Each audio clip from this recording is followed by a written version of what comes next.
Thank you so much for attending my presentation about why Mega Heracross fears no god, and first, this video is actually a collaboration. A lot of you probably know about Pokedoku. It's basically Sudoku but Pokemon. Today we're linking up. I made today's puzzle and today's video is related, plus I threw in some fun little references. Definitely go play it, the link will be in the description. Anyways, let's quickly talk about Heracross's regular form. It's a very powerful Pokemon in many different ways. Its stats pretty obviously lend to offense, hitting 125 attack with a usable 85 speed to boot. Heracross's typing, despite looking really bad at first, is actually okay. Bug and fighting are mid when separate, but have a lot of strong aspects when combined. Your rock's neutral, but still resists ground, dark, and fighting. On offense, it's not amazing, losing out to a lot of good types like flying, fairy, and ghost.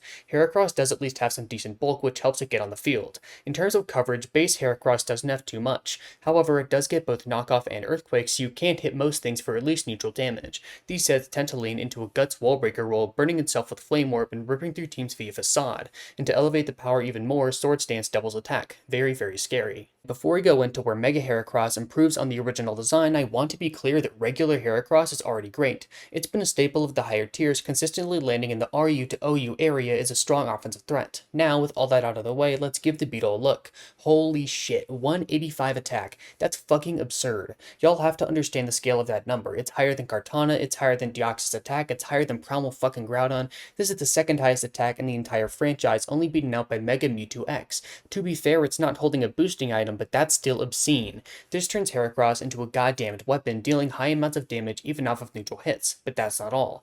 Heracross also gets a new ability, Skill Link. While at first glance it seems worse than Guts and Moxie, just you wait, this isn't bad at all. Mega Heracross has some other smaller stat changes. Bulk actually gets noticeably better, receiving a 40-point defense buff and a 10-point special defense buff. It's surprisingly hard to take down, which gives it more time to click those crazy close combats. However, there is a small trade-off, that being 10 speed. While not the end of the world, this does hurt its ability to traditionally sweep teams. Mega Heracross's strongest sets are focused on wall breaking, not really sweeping. That 10-point nerf makes winning entire games on the spot even more far-fetched, but who cares? The bug is still basically the strongest Pokemon around. Close combat is an obvious auto-include, but things get way more interesting afterwards. Heracross generally runs two other attacking options, giving it the ability to hit basically everything hard. These actually tend to be multi-hit moves, Rock Blast, Pin Missile, and Bullet Seed specifically. While normally inconsistent, Skill Link makes them all hit the maximum amount of times. This lets them reach absurd power levels.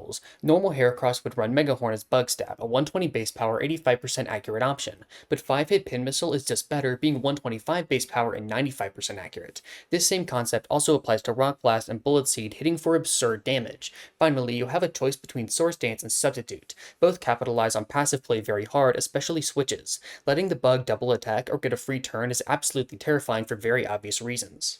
As broken as Mega Heracross seems, it's not even close to ban-worthy in any generation it's legal. The weaknesses let it down hard, as OU Pokemon don't give it the chance to use too many of its broken moves. The abundance of fairy types in particular give it a rough time, resisting its stabs and dealing tons of damage back. This makes it a bit more niche than other Megas, being way less splashable. Not every team makes use of it that well, but on the right core, Mega Heracross is a monster. While not the best, it's found itself in the overused B ranks during both Gen 6 and 7, even when it wasn't exactly OU proper. Currently, it's actually pretty alright on Trick Room build, taking advantage of that seemingly awkward 75 speed.